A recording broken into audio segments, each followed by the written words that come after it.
नमस्कार दोस्तों, हमारी आज की कहानी है सफलता। एक बार एक मूर्तिकार अपनी छीनी और हथौड़ी से एक पत्थर को भगवान की मूर्ति का आकार देने का प्रयास कर रहा था। जैसे ही वह छीनी पर अपना हथौड़ा चलाता, वह पत्थर चिल्लाने लगता और कहने लगता कि ये क्या कर रहे हो, मुझे इतना मार क्यों रहे हो, मुझे बहुत दुख हो रहा है, तकलीफ़ हो रही है, पीड़ा हो रही है, मुझे अपने हाल पर छोड़ दो और यहाँ से चले जाओ। मूर्तिकार ने उस पत्थर से कहा, मुझे बहुत अच्छे से पता है कि तुम्हें बहुत ज़्यादा दर्द हो रहा है, तकलीफ़ हो रही है और तुम बहुत ही ज़्यादा पीड़ा में हो, लेकिन यदि आज तुमने इस दर्द को नहीं सहा, इस तकलीफ़ को नहीं सहा, तो जीवन भर तुम यहीं इसी प्रकार से पड़े रहोगे। मुझे पता है कि तुम में आगे बढ़ने की अपार संभावना है। तुम एक बहुत अच्छे पत्थर हो, लेकिन यदि तुम इसी प्रकार से रहोगे तो कभी भी आगे नहीं बढ़ पाओगे। इतना कहकर मूर्तिकार औजार उठाए ही थे कि पत्थर फिर से चिल्लाने लगा, गिड़गिड़ाने लगा, विनती करने लगा कि मुझे अपने हाल पर छोड़ दो। मुझे पता है कि जीवन के लिए कौन सी चीज़ सही है और कौन सी चीज़ गलत है। मुझे बहुत ज़्यादा दर्द हो रहा है। अब मैं इस तकलीफ़ को बहुत ज़्यादा नहीं सह सकता। मैं जिस हाल में हूँ उस हाल में छोड़कर तुम यहाँ से चले जाओ। उस मूर्तिकार ने फिर से उस पत्थर को समझाने की कोशिश की। ज़्यादा अधीर मत बनो और अपने सब्र को बनाए रखो। थोड़ी देर और इस दर्द को सहो।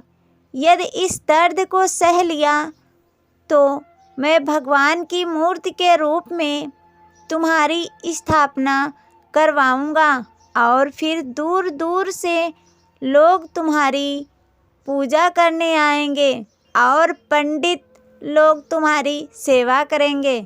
लेकिन पत्थर ने उस मूर्तिकार की एक भी बात नहीं मानी। वह चिल्लाता रहा और अपनी बात पर अड़ा रहा।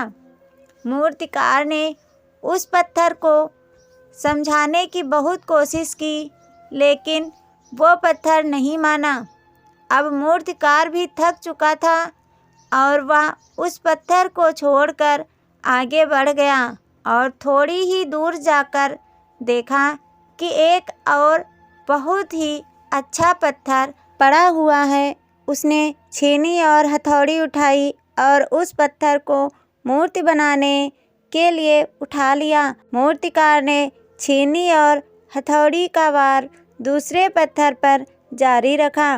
दूसरे पत्थर को भी दर्द हुआ, तकलीफ़ उसे भी हुई, लेकिन उस पत्थर ने बर्दाश्त कर लिया और देखते ही देखते थोड़े समय के बाद उस पत्थर ने भगवान की मूर्ति का रूप धारण कर लिया। थोड़े दिन बाद उस मूर्ति की एक मंदिर में स्थापना हो गई। धीरे धीरे करके लोग वहाँ पूजा पाठ करने आने लगे। लोगों की मन्नतें वहाँ से पूरी होने लगीं और वह मंदिर बहुत ही ज़्यादा प्रसिद्ध हो गया। अब धीरे धीरे करके दूर दूर के गांव से लोग वहाँ पूजा पाठ करने आने लगे। फिर एक दिन और उस पत्थर को उसी मंदिर में लाया गया और उसे एक कोने में रख दिया गया। अब लोग आते और उस पर नारियल फोड़ते। ये कोई और पत्थर नहीं था, बल्कि वही पत्थर था जिसने दर्द को नहीं सहा था। अब वो पत्थर मन ही मन बहुत ज़्यादा पछता रहा था, दुखी हो रहा था और अपने आप से कह रहा था कि काश मैंने उस दिन उस दर्द को, उस तकलीफ़ को सह लिया होता तो आज लोग मेरी भी पूजा करते। इसलिए आप भी अपने जीवन में हमेशा याद रखिएगा कि जब भी आप अपने करियर की शुरुआत में किसी काम को कर रहे हो, पढ़ाई कर रहे हो या कोई भी काम कर रहे हो और उसमें आपको दर्द हो रहा है, तकलीफ़ हो रही है, ज़्यादा मेहनत करना पड़ रहा है, तो आप रुकिएगा मत, किसी और रास्ते की शुरुआत मत करिएगा, क्योंकि कोई और रास्ता आपको सफलता नहीं दे सकता है। आपको उस दर्द को, उस तकलीफ़ को सहना ही होगा और उस दर्द को, उस तकलीफ़ को सहकर आप ज़्यादा मजबूत बनेंगे और तभी आप अपने जीवन में आगे बढ़ पाएंगे। और जीवन में हमेशा याद रखिएगा कि आपको पहले पत्थर की तरह नहीं बल्कि दूसरे पत्थर की तरह बनना है।